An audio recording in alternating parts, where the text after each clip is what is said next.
das galinhas e dos ossos não tem problema, quando é que o senhor vai ser vacinado? Olha, no meu caso eu tenho comorbidade, eu bom, tenho diabetes e tenho pressão alta. Mas eu não estou com muita pressa para vacinar, não. Eu acho que a expectativa é que toda a população, isso é um cronograma que existe dentro do Ministério da Saúde, que nós sabemos que tem algumas variações, mas a expectativa é que até outubro a gente tenha a grande maioria da população, em torno de 70% a 80% da população vacinada, o que já daria o que eles chamam de imunidade de rebanho. E você está entrando naquele consórcio também para fazer aquela grande compra, né, para não depender só das vacinas que vem do governo federal, né? Nós estamos aí no consórcio, existe um consórcio do Brasil Central, que eu sou o coordenador durante esse período agora de 2 anos, e nós fizemos um trabalho junto ao fundo russo, que é proprietário da Sputnik, mas infelizmente a Anvisa até o momento não aprovou essa vacina aqui no Brasil. Aprovando qual a quantidade? Aí nós temos, para o consórcio todo, nós estamos comprando 28 milhões de doses, daria para vacinar a população do Distrito Federal todo e também nesses outros estados do Centro-Oeste. Show de bola, show de bola. Seu meu pop, encosta aí, meu diretor. Alô, galera! Bom dia, Alegria! Bom dia, Ibanez, seja bem-vindo. Estava acompanhando aqui, eu não vou fazer pergunta, só fazer uma saudação especial a todos vocês, em especial a vocês, Gianelli, por conta da estreia do programa.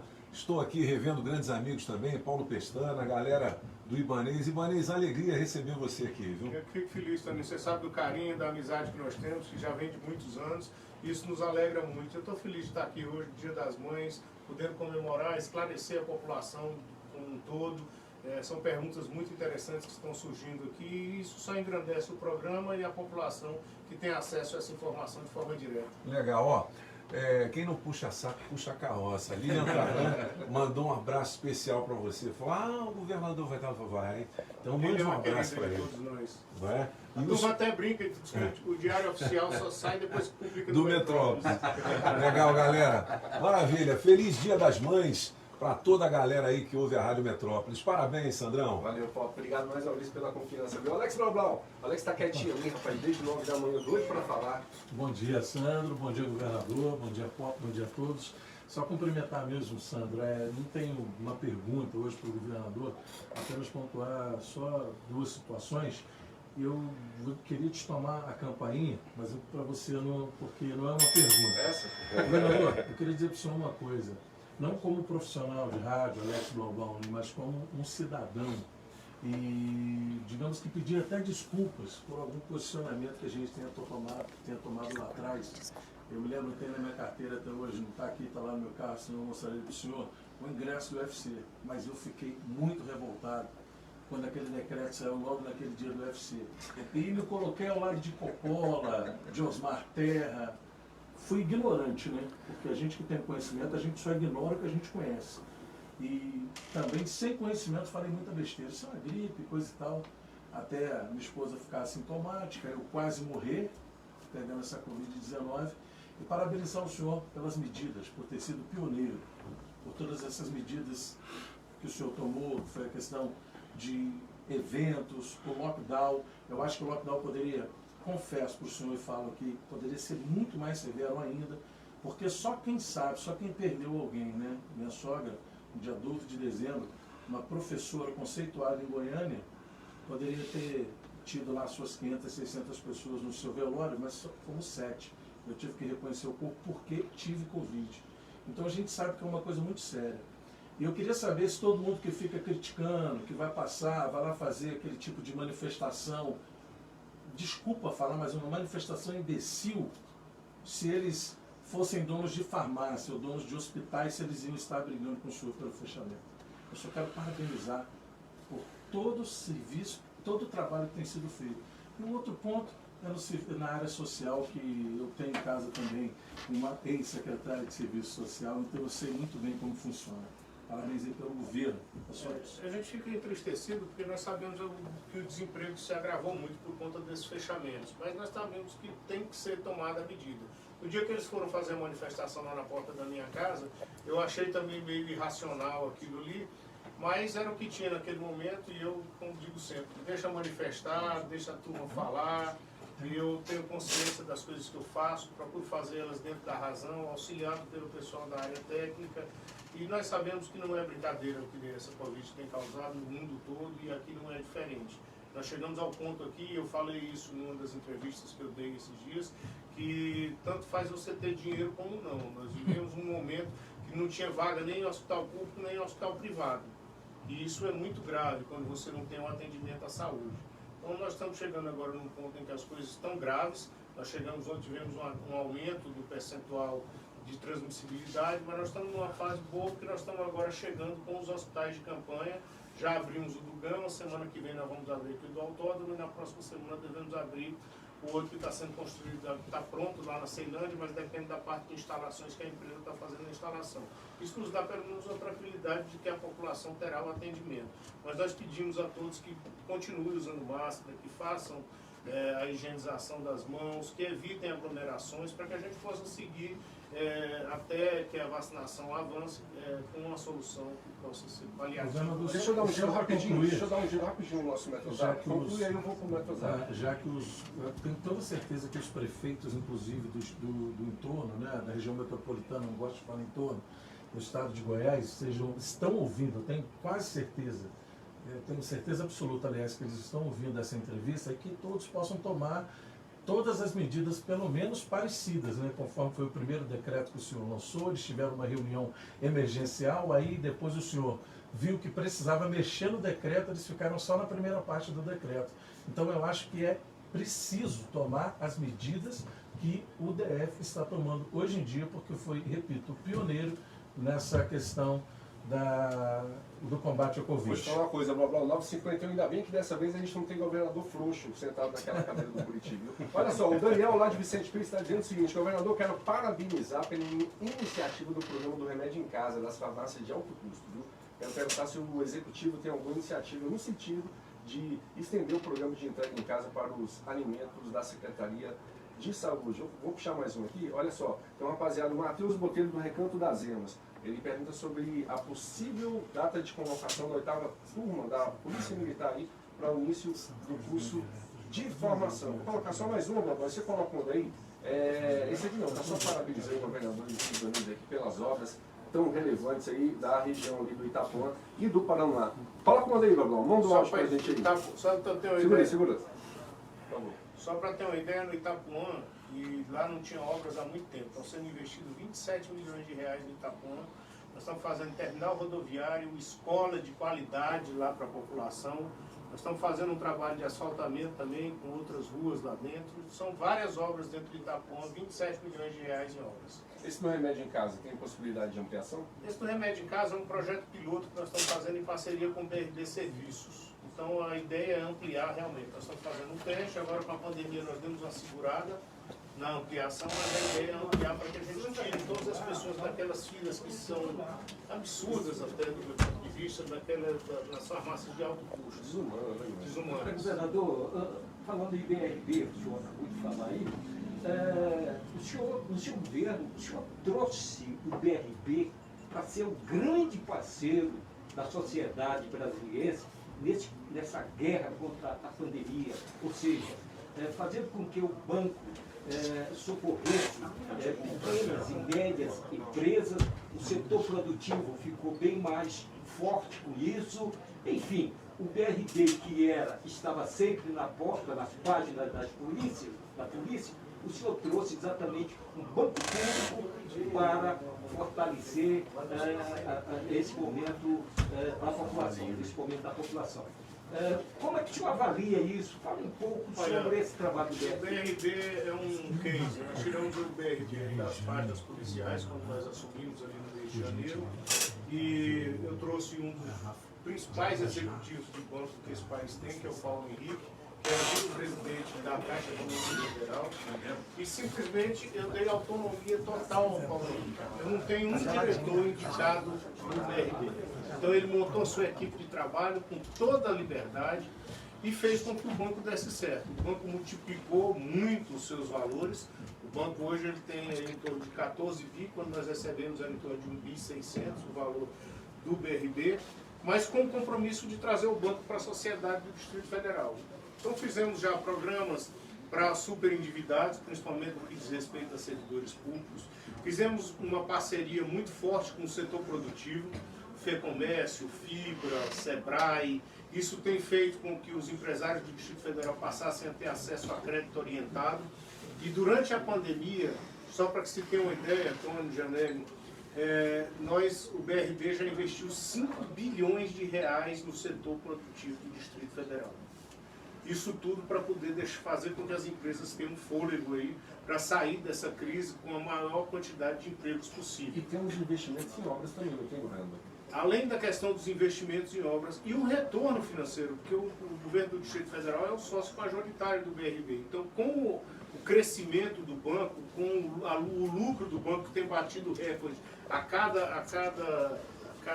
ano, nós também estamos recebendo recursos. Por exemplo, essa obra da DF-140 está sendo feita com dividendos que vieram do BRB. E eu trouxe o BRB para outras soluções de Estado, como é o caso da entrega do medicamento em domicílio, o pagamento do cartão creche, o pagamento do cartão do prato cheio. Nós temos o cartão que nós criamos lá dentro também, que vai agora abrir vagas em creche para todas as crianças através do pagamento. Serão R$ 806 para cada aluno que for colocado numa creche. Então nós estamos cadastrando agora via Sebrae também todas as creches do Distrito Federal que tiverem disponibilidade de vaga para que a gente faça isso. Então eu trouxe o BRB para soluções de governo. Então e isso está sendo copiado inclusive em outros estados, e o BRB está entrando em outros estados com investimentos. Então isso tudo nos dá uma condição de dizer que hoje Brasília tem um banco que é dela, um banco de verdade, um banco que atua em várias frentes e que vai atuar em outras frentes ainda mais importantes. E sem contar, né, aí eu tenho que puxar aqui. É o Mengão, é o Mengão. O Mengão, né? São mais de 500 mil contas abertas. O BRB hoje é um banco nacional por conta da parceria que fez com o Flamengo. E essa é uma parceria efetiva, tá certo?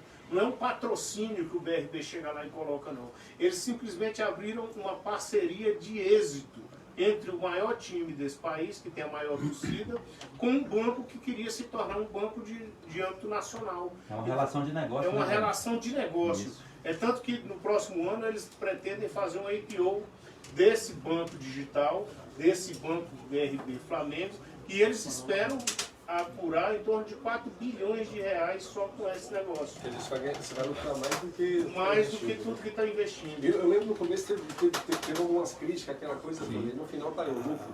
Milton Gonçalves, olha só, daqui a pouquinho o Milton, que é jornalista e nutricionista, vai dar umas dicas aqui pra rapaziada que quer ficar com uma saúde saudável. Vai ter dia de receita também? Rapaziada, comer direitinho e tal, como é que vai ser? Não, ele tá cuidando de você antes dele responder. Tá cuidando de você? Tá dando muito certo. Ah. Aí, ó, Mengão.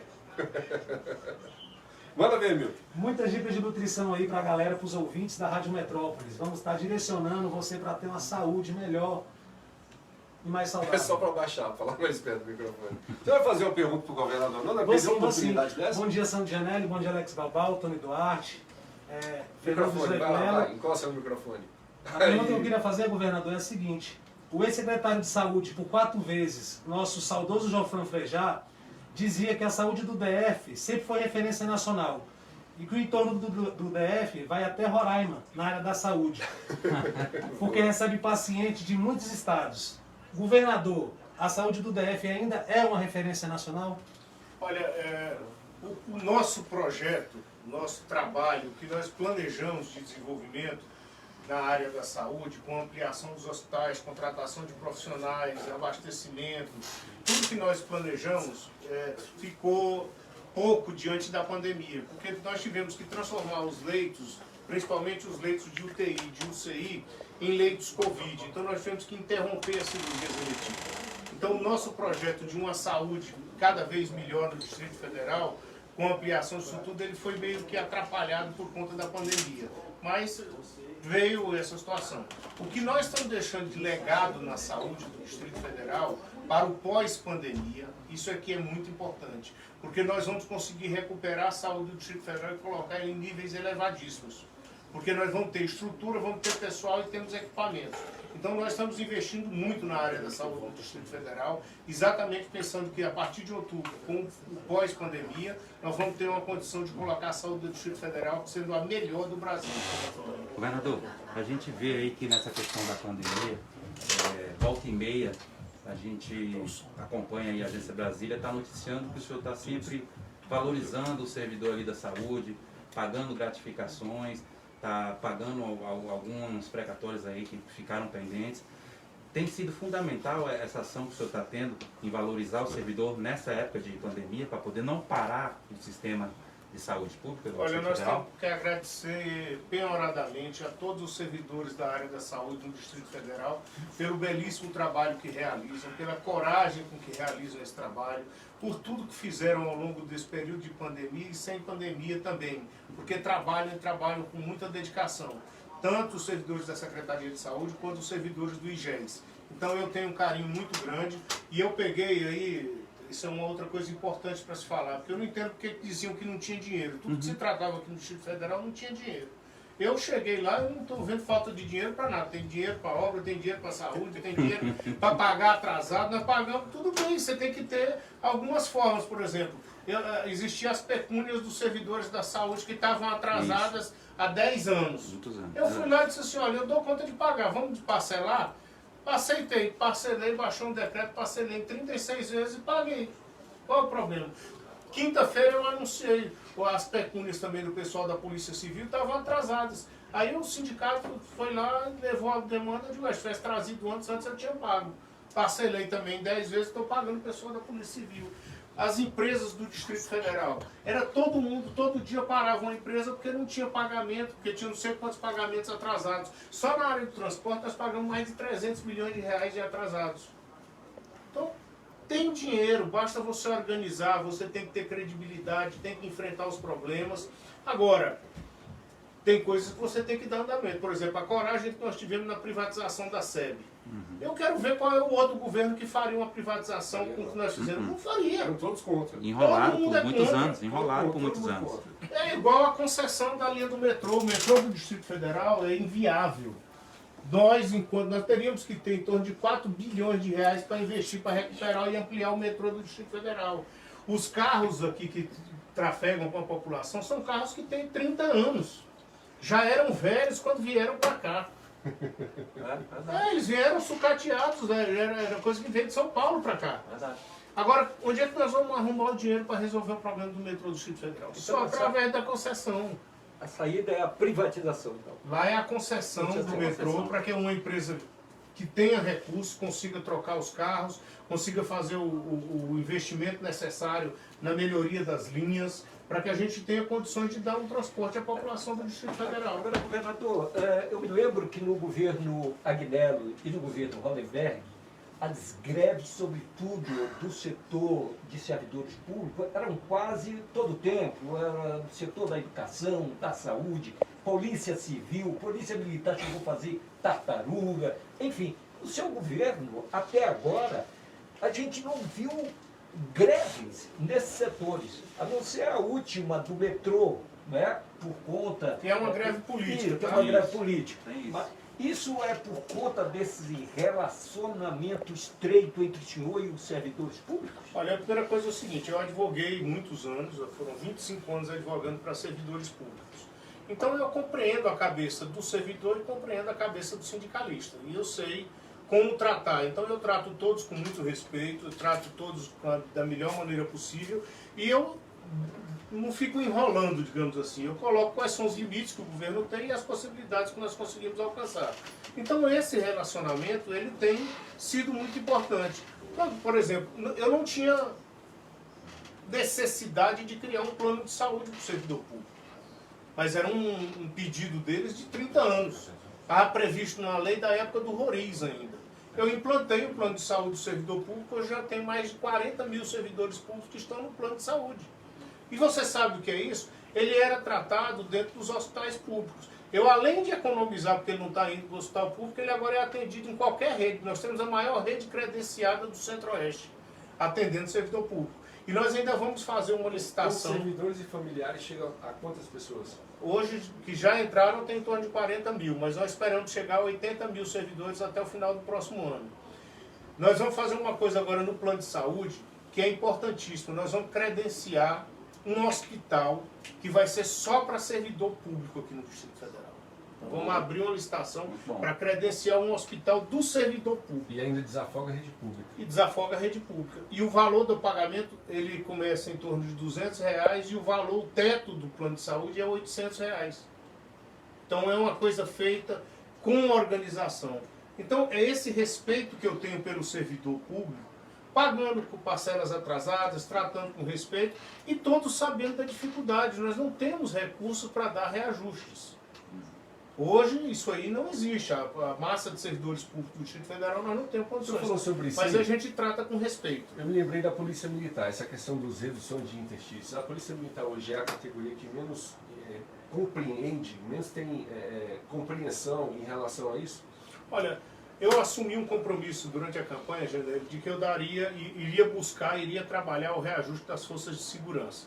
Consegui junto com o presidente Bolsonaro, e eles tiveram reajuste, agora por conta da pandemia tiveram um atraso, mas vão receber todo o reajuste deles. Então, o meu compromisso com eles à época era de fazer isso. Na Polícia Militar existe uma necessidade, e aí eu tenho conversado muito e tenho pedido para o meu secretário de Segurança, junto com o comandante, encontrar uma proposta, porque na questão dos praças não existe como se fosse um plano de carreira, ele não ascende com tanta facilidade. Por isso é que é a cobrança nas quebras de interstício, porque não existe um plano em que ele vá subindo as escalas. Então esse é um problema que existe na legislação da Polícia Militar. E nós sabemos aqui que a legislação que rege as polícias do Distrito Federal é toda no Congresso Nacional. Então eu não consigo consertar isso da noite para o dia. E nós temos dificuldades quando você vai para o Congresso Nacional com qualquer proposta em relação à Polícia do Distrito Federal. Por quê? Porque os parlamentares entendem que aquilo vai causar problemas nos seus estados. Então esse é um problema grave. Se nós tivéssemos a gestão da Polícia Militar, já tinha resolvido tranquilamente. Olha só, são 10 horas e 6 minutinhos, governador. O senhor disse que ia ficar com a gente aqui até as 10. Eu quero que o senhor deixe uma mensagem ainda aqui para o Dia das Mães. Mas se você quiser, eu continuo mais um pouco. Eu adoraria. Então vamos fazer o seguinte. Vamos fazer o seguinte, olha só. Até 10h30. Tá ótimo. Então, Blau Blau, vamos dar um giro no nosso Metrozap? A gente tem ali mais de centenas de mensagens ali dos nossos ouvintes. Ali. Só respondendo a questão da Polícia Militar, da 8ª turma, Sim. A previsão de chamada é no final do ano, tá? Show. Mais polícia na rua. Vamos dar um giro no nosso Metrozap? O 82201041. Bom dia.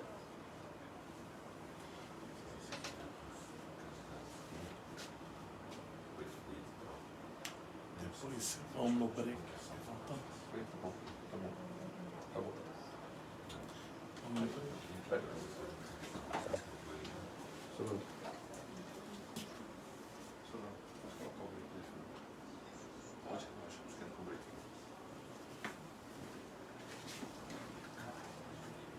Break ou não?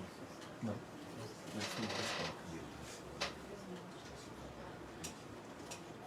E esse povo que está perguntando esse pessoal que tá Bom, perguntando. no que diz respeito ao viaduto, eu recebi e antecipei a entrega do viaduto aqui que havia caído. Eu ouvi pelo noticiário essa semana que a Polícia Civil indiciou alguns dos responsáveis, o pessoal da Nova Cap e alguns profissionais.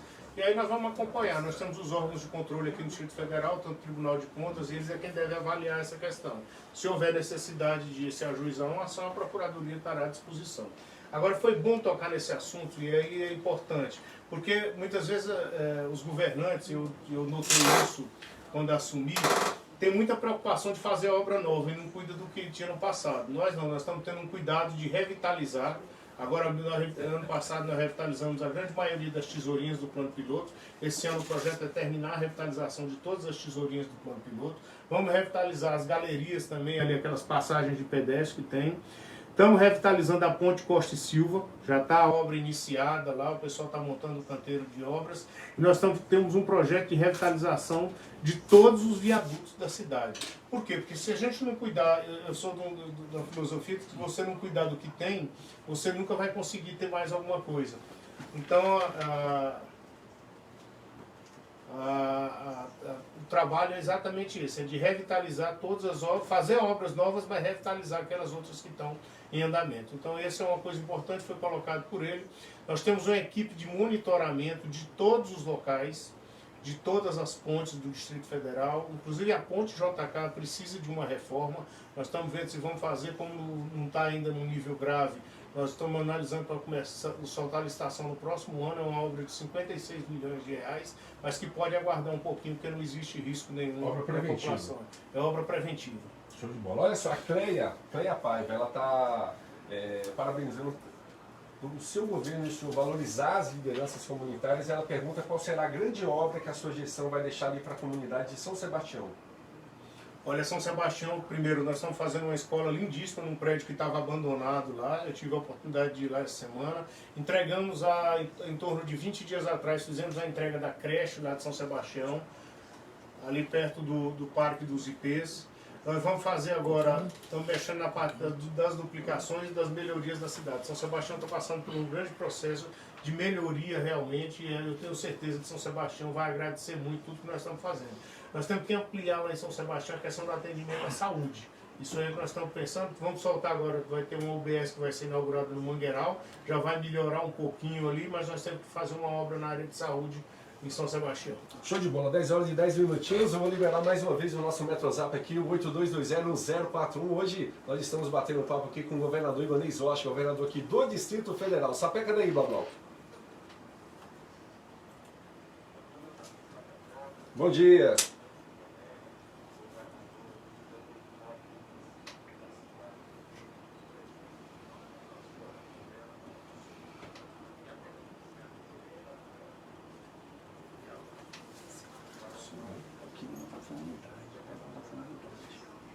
Gente mesmo.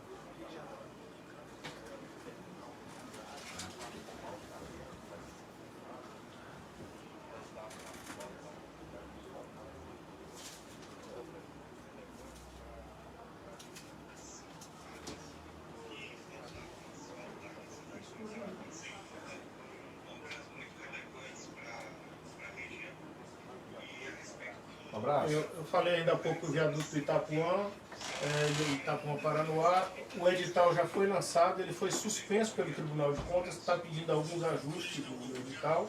Então ele deve estar liberado, segundo informações que nos passou o presidente do tribunal, Paulo Tadeu, até o dia 22 ele estaria liberado. Isso aí a gente segue com a licitação e seguindo com a licitação daria tempo ainda entregado dentro do nosso mandato. Então existe essa perspectiva, é uma necessidade enorme da população. Esses investimentos do Itapuã, ele citou bem asfaltamento de ruas, essas coisas que estão sendo feitas no Itapuã, mas esse viaduto é primordial para aquela região. Simplesmente ele resolve a vida de mais ou menos umas 100 mil pessoas que trafegam por ali todos os dias, vindo dos condomínios, vindo do Itapuã, vindo de Sobradinho, pega ali a roda do cavalo, tudo fica ali naquele balão que trava tudo, principalmente de manhã e à noite. Então nós sabemos da importância dele, já existe dinheiro colocado lá, o orçamento do viaduto já está colocado, são 32 milhões de reais que foram colocados lá dentro, e nós vamos fazer esse viaduto. Resolveu a burocracia, tome trator na rua e tome obra. Exatamente. Vamos dar mais um gelinho? Vamos, Bablau. Participação da rapaziada? Nosso 82201041. Sapeca daí, vai, Bablau. Tá indo, né? Tá carregando, manda ver. Vamos. Governador aqui. Bom dia.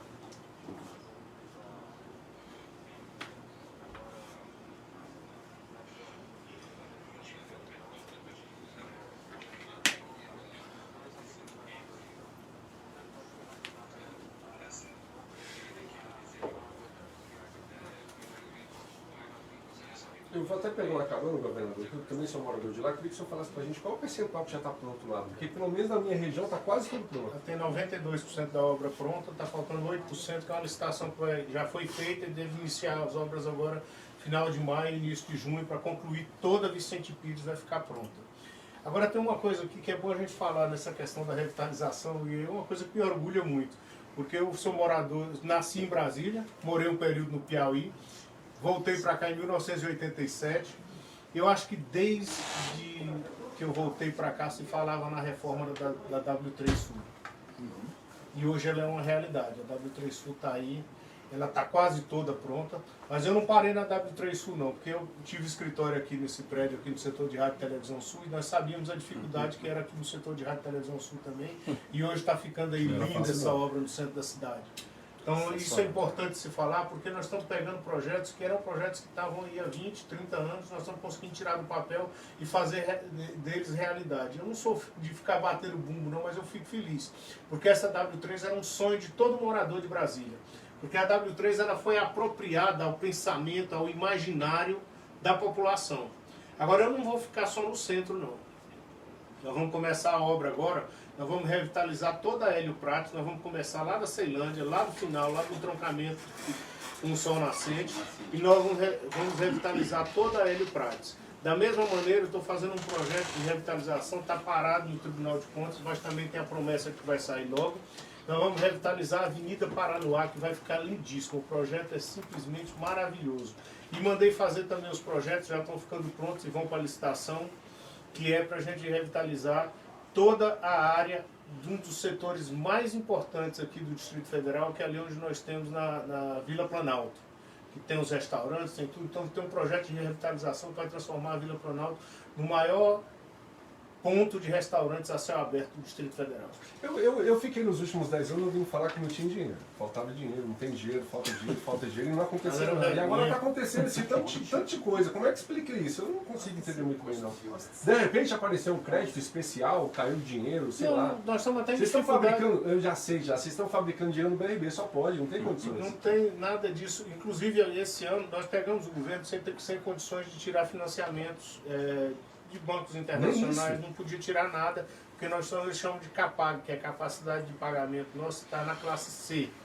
Esse ano nós já demos entrada na documentação da Secretaria do Tesouro Nacional, nós vamos conseguir ir para a CAPAG B e nós vamos ter condições de tirar financiamento Não, então, internacional. peraí, o Arruda fez um monte de coisa, eu lembro que o tempo todo ele ia atrás de FMI, um monte de coisa, viagem internacional, buscando dinheiro. Ele conseguiu fazer com isso. Você está fazendo tudo isso sem isso. E no último ano você vai ter isso. Então o bicho vai pegar nisso tudo, viu? Governador, sabe que eu sou morador da região do Jardim Botânico. Vai sair a feira de lá agora, tá? Pois é, exatamente. Ele já se adiantou, já sabia. Porque na campanha de 2018, Resolveu. o governador esteve com a gente no Senadinho da Boca do Povo, lá dentro da feira, e realmente se comprometeu, era um compromisso de fazer uma feira decente, uma cidade fantástica, uma cidade que pouco até depende, né, dos cofres públicos, porque os moradores ali, morador de condomínio, paga a sua própria segurança, paga para recolher Poder aquisitivo diferenciado. monta tudo, enfim. E nós não temos uma feira para dizer assim, essa aqui é uma feira decente. E ele disse lá, certa vez, na época da campanha ainda, que era um compromisso dele reformar ou de construir uma feira bacana ali. Vai ser construída uma feira nova ali, o projeto ficou pronto, já foram feitos os cálculos, ainda está indo para a licitação esses próximos dias. O governador gosta muito de feira, assim.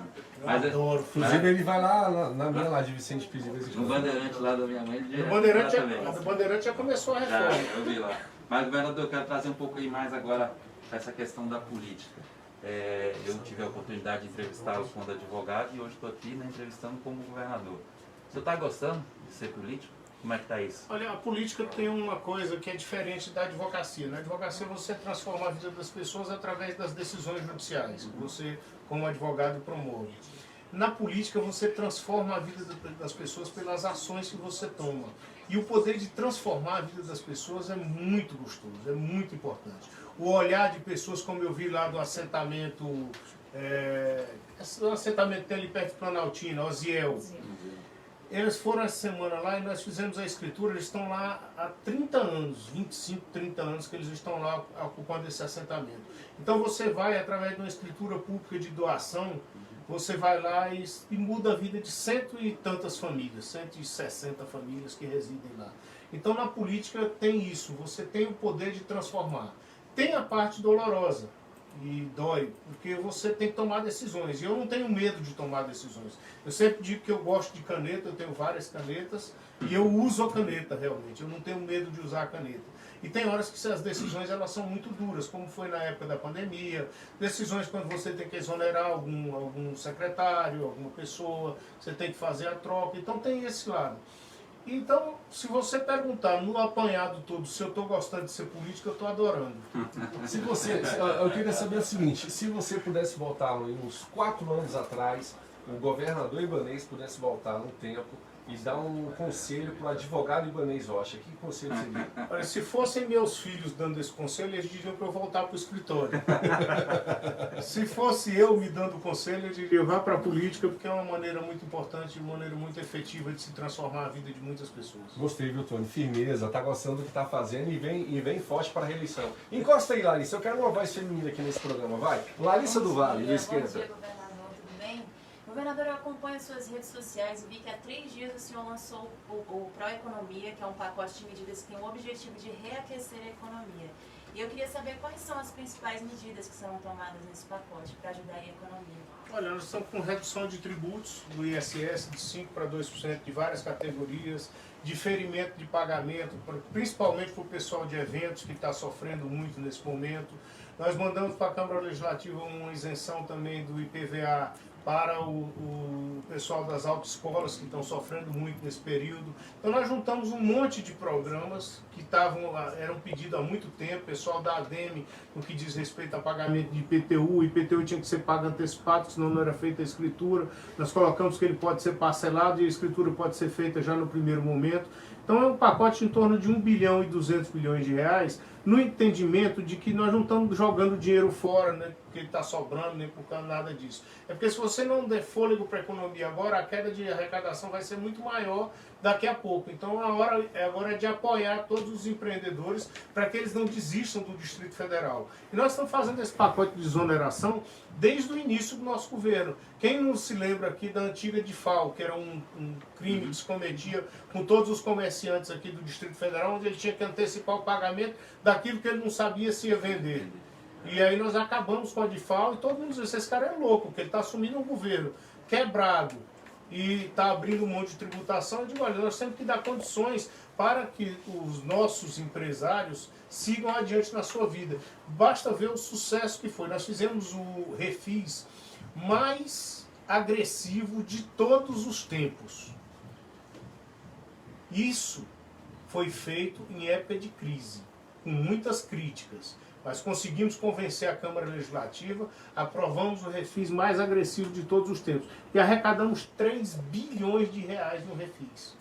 Quando o senhor fala agressivo, é pela quantidade que arrecadou ou pela quantidade que o senhor deu de isenção? Pela quantidade de isenção. Nós demos desconto, inclusive, no principal. Antigamente só se dava desconto em multa e juro. Isso. Nós demos, inclusive, no principal para dívidas mais antigas.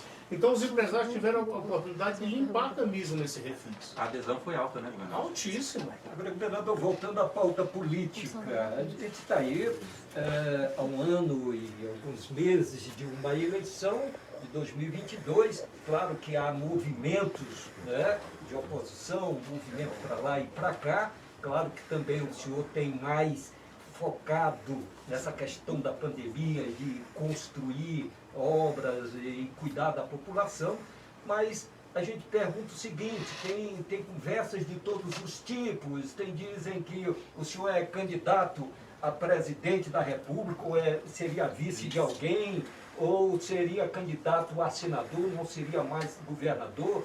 Tem plantações por aí que dizem que o senhor até desistiria, não quer ser mais candidato, sairia do MDB.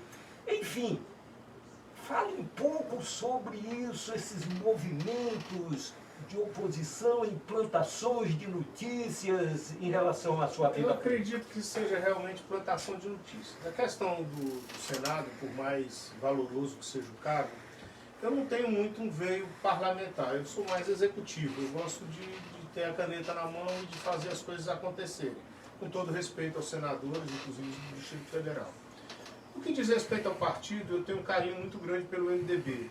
E eu acho que o MDB também tem um carinho grande por mim, seja a executiva nacional, seja os grandes líderes do partido, como é o caso do presidente Sarney, e outros, o presidente Temer, nós temos um diálogo quase que constante, tratando de pautas como essa, mas tem um mais aqui no MDB no Distrito Federal. O MDB do Distrito Federal é o MDB das realizações, das obras, das moradias, é o MDB de Roriz, é o MDB que nos encanta. Então eu tenho uma paixão pelo partido e não sairia do MDB. O senhor hoje é a vitrine dele. Hipótese nenhuma. Então, no que diz respeito a essas questões nacionais, o cenário está muito ainda conturbado, digamos assim. Nós temos aí o presidente Bolsonaro, que é candidatíssimo à reeleição, e nós temos a possibilidade do ex-presidente Lula, que está se colocando também como um candidato. O que eu espero, assim, eu sinceramente até discuti isso numa reunião da executiva, é que o MDB tenha um candidato, entendeu? Porque eu acho que a discussão, o debate nacional, se posicionar. Um partido do tamanho do MDB, com a história que o MDB tem, ele não pode deixar de ter um candidato, não pode deixar de participar de uma eleição. E isso seria bom, se for ganhar ou não. É a questão, por exemplo, do Henrique Meirelles. Ele foi candidato na eleição passada e deu a oportunidade de se discutir as coisas. Não foi para o segundo turno, não teve uma boa votação. Então eu entendo que os grandes partidos, aí eu falo de uma questão programática, eu entendo que grandes partidos têm que concorrer às eleições presidenciais para colocar suas ideias. Você imagina, por exemplo, um partido do tamanho do PP, um partido do tamanho do PSL, são partidos que têm bancadas expressivas na Câmara Federal.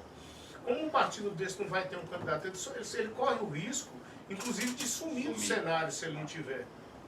Então a discussão que eu coloco é essa. Quando chegar no segundo turno, cada um escolhe o seu projeto político. Então eu coloco dessa maneira.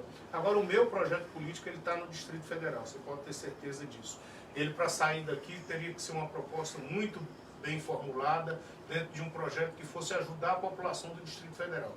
Mas o meu projeto hoje é o Distrito Federal. Candidatíssimo, então, a concluir um bom governo e candidatíssimo à reeleição. Isso. Sandro, só, governador, já que você está falando que você é candidato à reeleição, você já está começando a ver a questão das composições das alianças aí para o próximo ano, porque já está tendo movimentações aí de bastidores. Deixa eu só fazer uma correção rapidinho. Eu falei candidatismo é para candidato, né? Porque senão vê um menino né? da Senão daqui a justiça. pouco Você vai tem vir. paciência com a justiça? Eu não tenho não, vereador. Eu tenho paciência e entendo que nós estamos tratando aqui de hipóteses também. Sim, nós não estamos isso. trabalhando nada, até porque, como eu coloquei, eu só serei candidato se eu estiver viável. E eu sou bastante racional para saber que se eu não estiver viabilizado, aí eu entro na do Tony. Eu concluo meu mandato e volto para o meu escritório. Entendeu? Eu não tenho esse problema. vai Eu fazer não que tenho nem essa o- paixão. Vai fazer que nem o Aguinaldo, Cara. né? Entra para a história como o primeiro que não vai para o segundo turno. Aí eu não vou. Então eu vou depender muito do que tiver de avaliação. Quem vai dizer se eu sou candidato ou não é a população do Distrito Federal. Mas o senhor já não está se movimentando, não? Não, a Porque gente- a gente está vendo alguns pré-candidatos também já se movimentando. A gente já. movimenta o movimento natural de um governo. Vocês querem ouvir eu as visito- estratégias do Eu visito governo, as minhas eu obras, eu visito as lideranças comunitárias, eu participo dos eventos, eu procuro atender toda a população. Eu faço o meu traçado completo, entendeu? Agora, do ponto de vista das articulações políticas, nós temos vários partidos que já estão nos apoiando, já participam do governo. Nós temos inúmeros, nós temos aí o PL da Flávia Arruda, que está junto com a gente no governo, tem duas administrações, ela trabalha junto, tem o PP da Celina, que está junto com a gente. São vários partidos que estão dentro desse movimento. Tem o Republicanos, que tem o deputado Delmaço, o deputado Martins Machado. Então são vários partidos que estão dentro desse processo. Deixa eu pegar uma carona nesse raciocínio aí. O grupo político está na sua base hoje. Está te ajudando aí a fazer um grupo político hipotético. Está na sua base, está te ajudando a fazer um excelente trabalho. Chegando nas eleições, esse grupo decide, então, seguir outro caminho. E aí você vai para a reeleição e você vê essa reeleição. E aí no próximo governo, você senta na mesa e voltam a fazer parte do mesmo grupo, ou você toca teu projeto sozinho e deixa esse grupo aí esperar 4 anos? Eu sou da articulação. Veja, se você pegar a eleição passada, no primeiro turno eu só tinha uns 4 partidos dentro do só tinham 2, o MDB e o PP, que eram maiores. O Avante, né? E o Avante, que é o vice, e mais o PN, sei lá. Nós fomos para o segundo turno, e quando nós chegamos no segundo turno, a eleição já estava sacramentada, né? Nós tivemos o adversário que nós sabíamos que não tinha condições, é tanto que nós ganhamos as eleições com quase 70% dos votos. Chegamos a ter 78% dos votos. Só que aí eu deixei de ir aos debates, já cronometrado ali mais ou menos, porque eu sabia que a agressão ia ser muito grande. Terminei não indo para os últimos debates, deu uma diminuída, terminamos ali a eleição com quase 70%. Agora, falando em Que debate eu do fiz? primeiro turno, você deu show nos debates, né? O que eu fiz logo após as eleições? Eu reuni todos aqueles partidos, todos os partidos que ajudaram no segundo turno e passei a administrar com todos eles. Porque política se faz com políticos. Não adianta achar que não se faz política sem políticos. Então, já que eu me dispus a ser político, eu tenho que fazer política. E a boa política se faz conversando, se faz dividindo espaços, se faz colocando pessoas competentes com indicações competentes.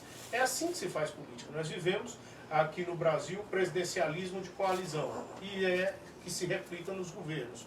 Então eu preciso ter base dentro da Câmara Legislativa para aprovar os projetos importantes para a cidade. Então tudo isso se faz com política. Agora, governador, em novembro terá a eleição na OAB. O senhor já foi presidente lá. Agora eu não quero,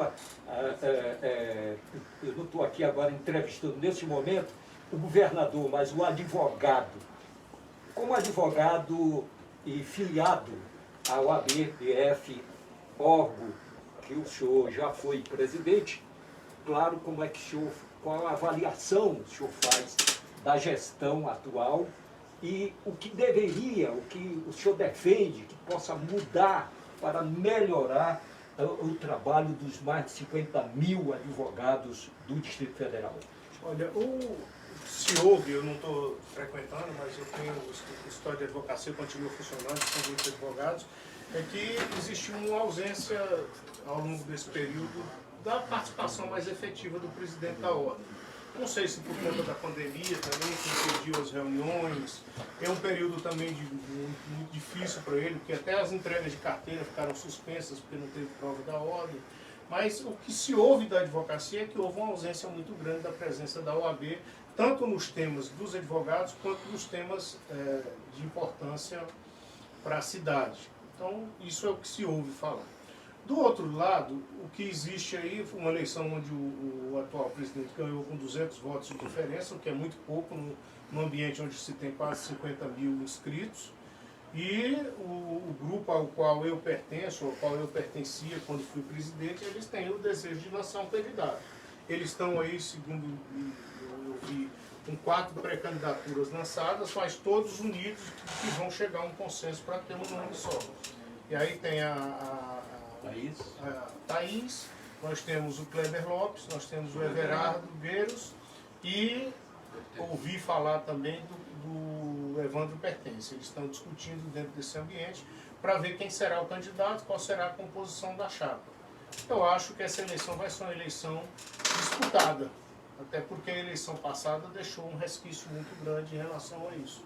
Agora, o que é importante é que a OAB é uma entidade democrática, uma entidade plural, uma entidade importante, e a eleição da ordem nunca deixará de ser importante aqui no Distrito Federal. Show de bola. Antigamente só tinha eleição aqui em Brasília, quando não tinha eleição, no IAT e na OAB. Então...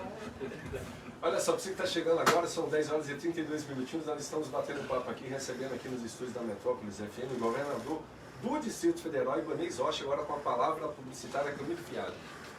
Bom dia, Sandro. Bom dia, governador. Bom dia. Se o senhor me permite fazer uma pergunta assim, mais polêmica em relação ao tema feminicídio, de acordo com a Secretaria de Segurança Pública aqui do DF, 60% dos casos de feminicídio são causados oriundos de ciúme ou separação. Queria saber se já tem algum projeto a longo prazo de conscientização para os homens, principalmente os jovens, porque proteger as mulheres é importante, mas tirar esse pensamento de posse da cabeça dos homens sobre elas também é. Sem dúvida nenhuma, uma grande preocupação, é um crime que nos assusta muito e que cresceu muito, principalmente depois eu não estou colocando a culpa na qualificação como feminicídio, mas isso deu uma divulgação, do meu ponto de vista, e aí eu estou dando uma resposta que é polêmica, mas do meu ponto de vista, a divulgação do feminicídio ele incentiva o crime. É como o suicídio. Então nós temos que tomar muito cuidado com essa questão do feminicídio. Aqui nós tomamos no Distrito Federal várias, além das campanhas feitas pela Secretaria da Mulher, pela Secretaria Érica Filipelli, Nós temos um trabalho que é todo feito pela Secretaria de conscientização das mulheres e também dos homens através de palestras. Agora, nós fomos além. Nós criamos aqui o Botão do Pânico, que é um instrumento utilizado pela mulher que corre o risco, que está em risco, onde ela aciona e imediatamente a polícia chega ao local. E eu encaminhei, já está para ser votado na Câmara dos Deputados, um projeto de lei, a deputada Celina foi quem fez a proposta a meu pedido, criminalizando o que a gente, aumentando as penas dos crimes antecedentes. O que são os crimes antecedentes? A ofensa, a injúria, a lesão corporal leve, colocando uma pena maior, que fica acrescido de 50% da pena daquele crime, e obrigando também ao magistrado a comunicar à Secretaria de Segurança e colocar tornozeleira eletrônica, pelo menos durante um prazo, para esses que fizerem essas ofensas menores. Por quê? Porque se você conseguir tirar da situação de flagrância, digamos assim, né, o camarada, a mulher terminou o namoro, ou terminou o relacionamento, o camarada entra numa psicose total. Se você conseguir, durante um prazo de 90 dias, afastar ele da mulher, ele termina pegando um outro caminho e desistindo daquele crime. Por isso é que eu encaminhei essa proposta à deputada Celina e ela já apresentou na Câmara dos Deputados e deve ser aprovado o mais rápido possível. Então nós temos uma preocupação muito grande, mas foi bom você tocar nesse ponto.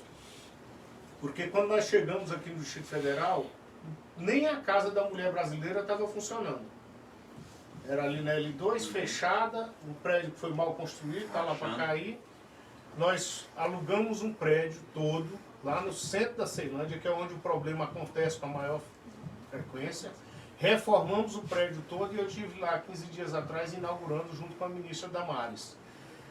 Criei a segunda delegacia da mulher, que é a delegacia da mulher. A mulher sofreu a violência lá na Ceilândia, lá no Sol Nascente, tinha que vir aqui para o plano piloto. Eu abri uma delegacia da mulher lá na Ceilândia. E eu vou abrir delegacia da mulher em várias outras cidades aqui do Distrito Federal. E vou abrir uma Casa da Mulher, são 5 Casas da Mulher Brasileira que vão ser abertas em cada uma das regiões. Você recebe com 0 e entrega com 5? Isso. Show de bola. Show de bola. Vamos dar mais um giro? Eu não vou falar mais a hora, não. Nós estamos recebendo o governador Ibanez aqui, ele está conosco desde as 9 da manhã, ele ficaria até as 10, né? Aí nós pedimos com um jeitinho e tal, ele falou, vou ficar até 10h30, então até o fim do programa eu não vou mais dizer a hora, porque senão eu vou alertar ele, que já passou há muito tempo essa história de 10h30, e eu vou aproveitar aqui já para dar um giro direto aqui com o nosso MetroZap aqui, o 8220-1041, Sapeca, Bodal.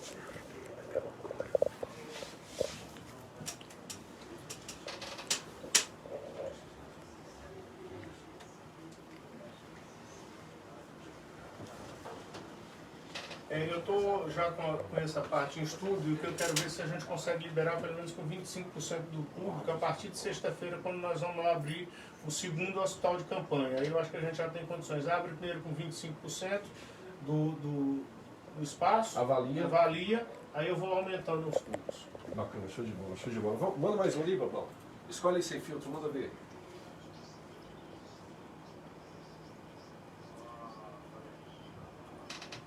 Opa, bom dia.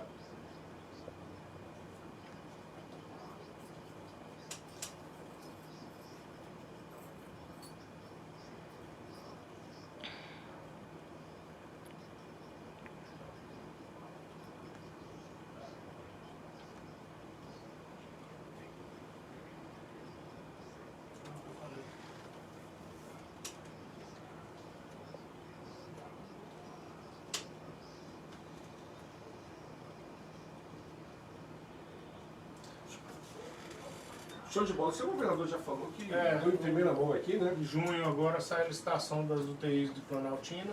No que diz respeito ao na hora, eu estou aguardando também, teve uma decisão judicial que suspendeu, eu estava fazendo outra solução com o BRB assumindo toda a tecnologia e implantando na hora para que a gente possa fazer a expansão.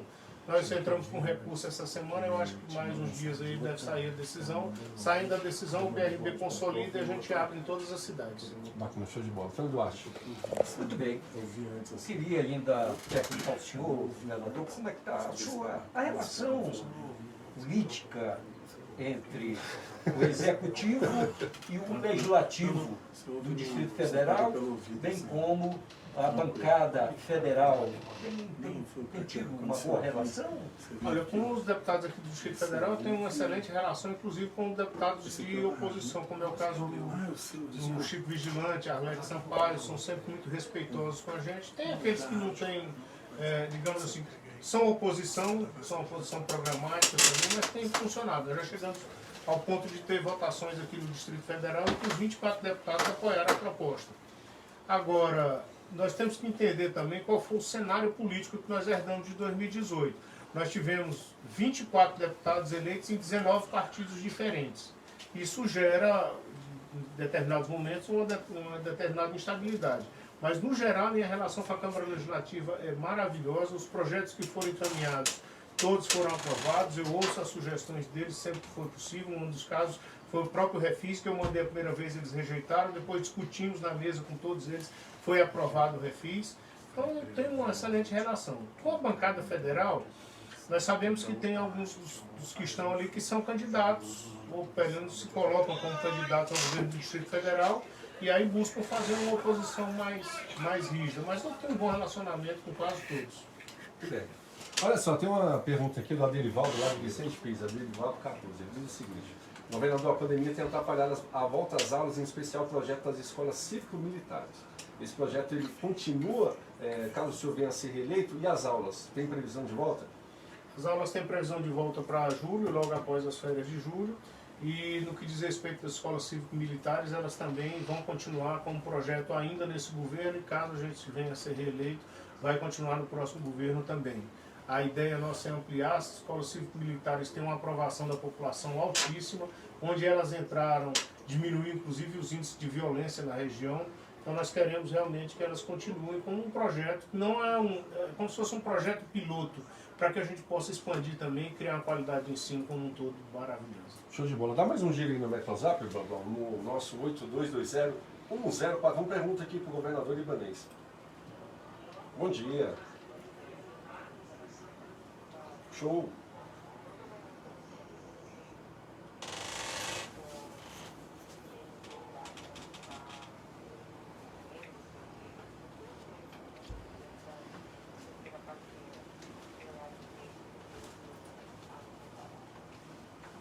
A questão da terceira parcela está sendo discutida judicialmente.